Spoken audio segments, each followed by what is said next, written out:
Assalamu alaikum. Thanks for joining us. Today we had oral argument in Al Hadi v. Cable, a broad challenge to the watch listing system.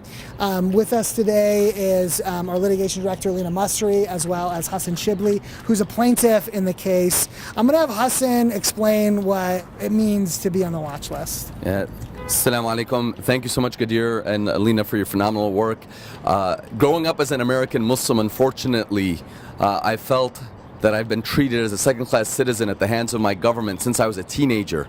Having done nothing wrong, but just every single time crossing the border, held for 3, 4, 5, 6 hours, placed in handcuffs in front of my grandma, asked about my religious practices, asked about my religious beliefs, treated like a criminal and a second-class citizen, having done nothing wrong, perhaps other than practice my faith, which is protected under the First Amendment of the Constitution. This watch list system, which makes countless American Muslims like myself, in fact, I believe that just about every Muslim in this country is either on the list or knows somebody on the list. This overly broad list ultimately makes us less safe and less free. And in order to protect our country's safety, security, and liberty, we're challenging the watch list together. And really to empower the countless people who, not only have I myself been on the list and know many people on the list, but I have a lot of clients myself who are on the list, and they just feel so broken and humiliated at the very demeaning treatment that they face every single time they travel. So it's an honor to be part of this case. It's an honor to work with all of you, and thank you for your great service. Great.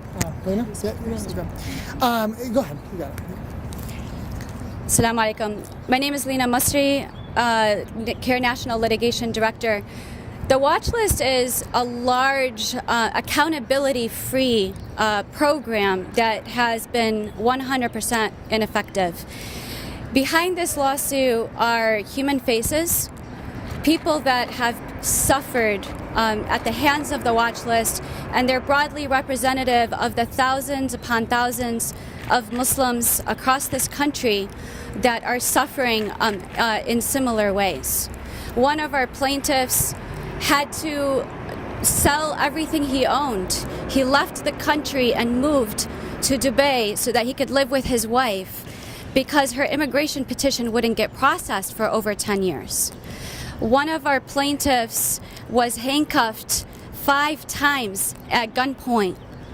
Another plaintiff was handcuffed at gunpoint, getting conflicting orders from officers, so conflicting, and they were so frantic and panicking at the status that he was designated that he thought he was going to be shot and killed that day, that he emigrated from the country. He left his family and has been living in Germany without his family, to the point that he didn't even enter this country to take his deposition in this case.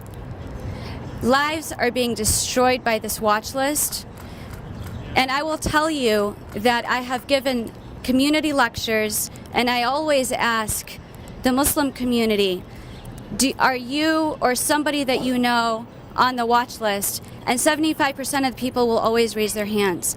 This watch list is an attack on the Muslim community. And we're confident that the judge will see the watch list for what it is and declare it unconstitutional for violating the due process rights of thousands of Muslims on the list.